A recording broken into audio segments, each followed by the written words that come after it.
Candidate to the House of Representatives Carlos Brian Uribe announced on social networks that after 2 days of hunger strike, he would leave the peaceful protest held outside of the departmental registry facilities after the alleged irregularities during the electoral process of election of March 13.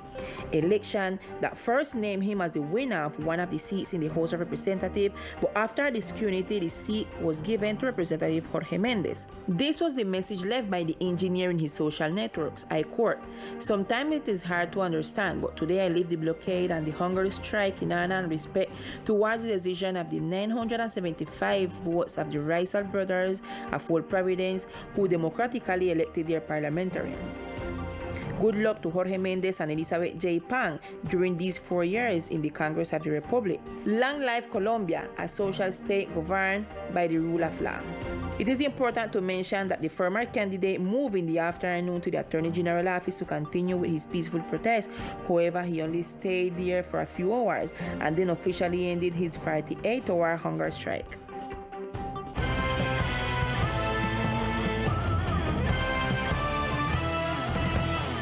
And starting next Monday, March 28th, adolescents in the country will be able to access the third booster dose exclusively with the vaccine from the Pfizer laboratory.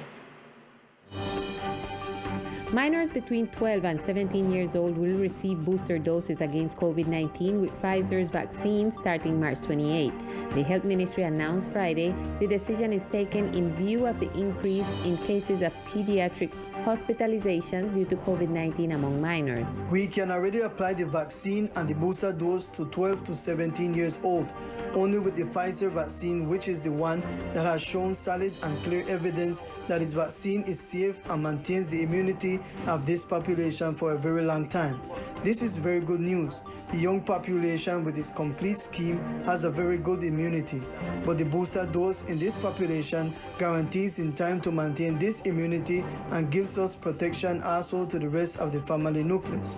To vaccinate our children and young people is also the best protection to protect our parents and grandparents. So let's continue with this great exercise and this great news that we can give today. On the other hand, the government announced that 82.4% of the country's population already has first doses, 67.8% with complete schemes, and 35.8% with booster doses. The latter should be improved by adding the 12 to 17 age group. And with success, guards of the Marine Protected Area of Coralina, with advice from Dr. Diego Cardenosa, completed this afternoon the tagging with another satellite tag to a male oceanic white-tip shark of 2.66 meters, which was in a deep area by the Fisher Rock sector, kilometer 13 Ring Road, diagonal to the Nirvana and Buchanus. This species, as well as the tiger shark, are widely distributed in the countries of the Greater Caribbean and have been associated with incidents involving humans in different parts of the world. Satellite tagging will provide information on the movement dynamics of these species in the Seafloor Biosphere Reserve and their interaction with the countries in the pool.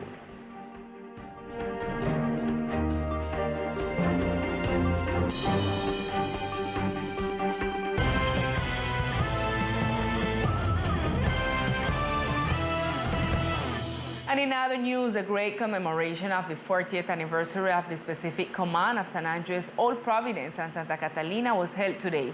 The event was attended by the Minister of Finance, Susana Correa, Vice Minister of National Defense, and Commander of the Colombian Navy. At the Coral Palace Square, military forces commemorated this afternoon the 40th anniversary of the specific command on the island. Admiral Gabriel Perez accompanied during the ceremony the component crews that are part of the specific command of the island. Significativo sentimiento. A significant feeling of gratitude to the population for having welcomed and received us so many times that we have been present here. In my personal experience, I was very young with many of those who are here today in reserve. Then I was a specific commander a few years ago, and today I am back as a commander of the Colombian Navy. There are many very favorable things that I see around here today. The recently designated Minister of Housing, Susana Correa, former manager of the reconstruction for the archipelago, addressed the media stating that the reconstruction is progressing at more than 85%. Hoy ya vamos por encima de un 85%. Today we are already over 85% finished. We are finishing mainly the houses. There are some works that will be left for June and July. Nevertheless, we hope that the whole island will be completely rebuilt before the government of President Iván Duque finishes. One of the conditions of President Iván Duque Márquez is to continue leading the reconstruction of the whole archipelago, and this is one of the most important tasks, and to finish it before his government ends. During the event, the awarding of the command's flag and the staff of flagship officials who were former commanders of the CECIP took place. And the Sena opened a call for employment with which it seeks to generate 350 direct jobs in the islands. The Sena Regional San Andres announced that it has 350 job vacancies available in the department, but to date, the enrollment of citizens has been very low. Within the positions to be filled, they are looking for professionals, technicians, and technologists with salaries that reach up to 7 million pesos. Actualmente tenemos 350 vacantes. Currently, we have 350 vacancies which are being handled with positions such as mid-level operatives, assistants. There are for all levels and for all interests. We want to call the community to come to our facilities. Today, we have opportunities for professional positions with specializations. Therefore, we are offering a quite differential salary level, and we want people in San Andres to have access to these resources. Not having access to it is giving companies the opportunity to manage before the OCRE permits for people with these profiles to enter. Those who wish to know more details about the positions and the requirements for employment should contact the Public Employment Agency. Se pueden acercar a la agencia pública de empleo que están en las. You can approach the Public Employment Agency that is in the facilities of the Sena. We have personalized attention if people need guidance in handling resume or interviews. We have professionals to help you with those aspects. There are job opportunities and there are jobs on the islands. The Sena Regional San Andres invites all citizens to participate in the labor call that seeks to guarantee employment for 350 islanders. The Treasury Secretariat continues to carry out operations to contract smuggling that may occur in different commercial establishments in the department. In compliance with the Institutional Action Plan approved under Agreement Number 014 for 2022 fiscal year, the anti-smuggling team of the Departmental Treasury Secretariat, together with the Tax and Custom Police, carry out inspections in the North End, Hill, and San Luis sectors that sell products subject to excise tax. In compliance with the action plan of the anti-smuggling program, we are carrying out inspection visits of goods subject to excise tax together with the POLFA in different sectors of the island, such as North End, Hill, and San Luis. Today we made 26 inspection visits to warehouses, supermarkets, and commercial establishments that distribute this type of products. We are accompanying the anti-smuggling program of the Department of San Andres and Old Providence to verify different establishments on the island and thus prevent smuggling in the department in order to give security to tourists that the drink they consume complies with the regulations required by the department. During the day, it was evident that the products comply with the regulations set forth in Law 1762 of 2015, which indicated that they have the correct date for the consumption. The anti-smuggling team reminds the community and visitors to verify liquor and cigarettes before consumption, which must have the departmental stamp and pictograms. And registration for the third version of Great Stories has begun.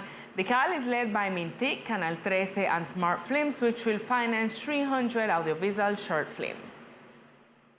The Minister of ICT announced this Friday, March 25th, the opening of the CAL Great Stories 2022, a project that was born in 2020 and that in its third version seeks to support the production of 300 short fiction audiovisual films.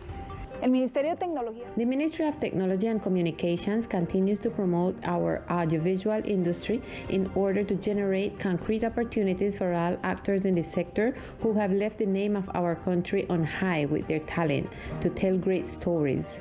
This call for great stories will award 3,600 million pesos to 300 productions, which must have a duration between 4 to 6 minutes in the following categories: single episodes, 2-episode web miniseries, and 3-episode web miniseries.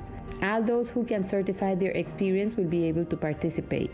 Each winner will receive 12 million pesos, including taxes, for its production and post-production stage. The selected contents will be announced on May 28th. The 300 audiovisual creations will be broadcast on social networks of the regional channels, and the best 10 rated by the juries will be broadcast on open public television. It should be noted that the registration platform will be open until April 13th or until 1,000 registrations are completed. And in order to raise awareness among families about the risk of cervical cancer and the ways in which it can be prevented, the Colombian League Against Cancer will conduct a vaccination campaign against human papilloma. To celebrate World Day for the Prevention of Cervical Cancer, the San Andres Cancer League has everything ready for the big vaccination against the papilloma virus that will take place this weekend. Queremos recordarles que mañana We want to remind you that tomorrow, Saturday, March 26th, from 8 in the morning to 4 in the afternoon, we have our big vaccination campaign to give girls from 9 to 17 years old the free vaccine against HPV, which is the human papilloma virus, which causes cervical cancer. So we are inviting out parents to accompany their daughters to be vaccinated tomorrow. We will be at the Morgan Cannon Plaza from 8 in the morning to 4 in the afternoon. According to the Ministry of Health, cervical cancer is the leading cause of death from cancer in women between 30 and 50 years old. In most cases, it is caused by the human papilloma virus. For this reason, all girls and young women are invited to get vaccinated. And at this time, we continue with Millicent O'Neill and the news of the municipality of Old Providence and Santa Catalina.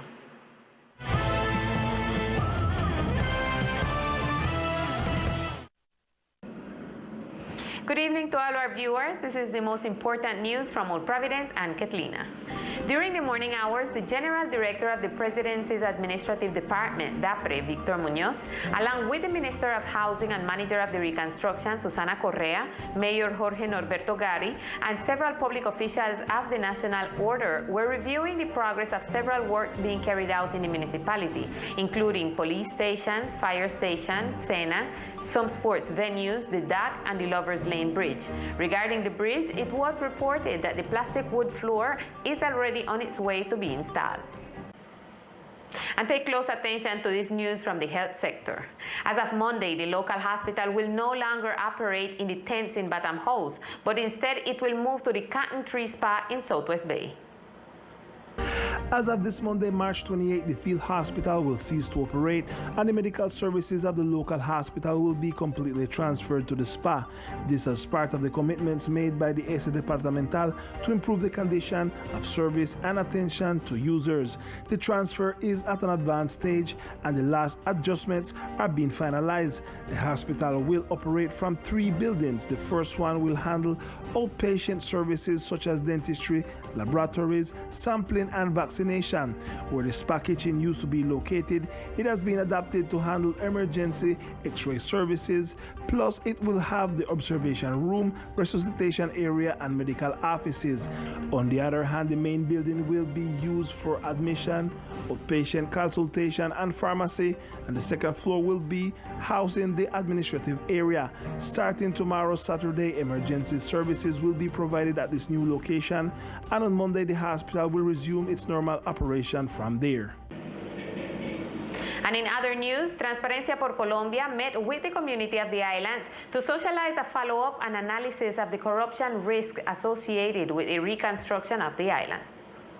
The anti-corruption organizations Transparencia por Colombia met with members of the community to socialize the work they have been doing regarding the risk of corruption associated with the reconstruction process on the island. Problems that might be conducive to corruption.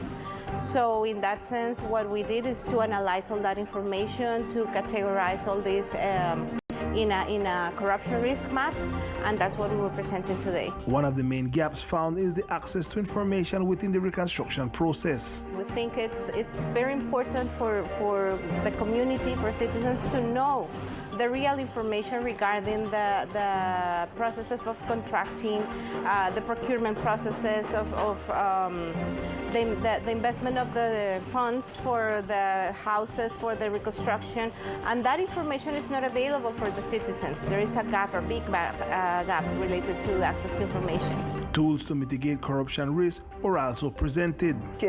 We got some important points that we have to look through and not to be so negative in everything. We got tools, and we have to like the example with what's going on the court with the tutela and these things.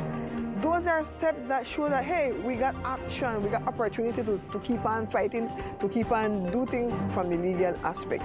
The community saw this exercise as important and asked for the process to be constant.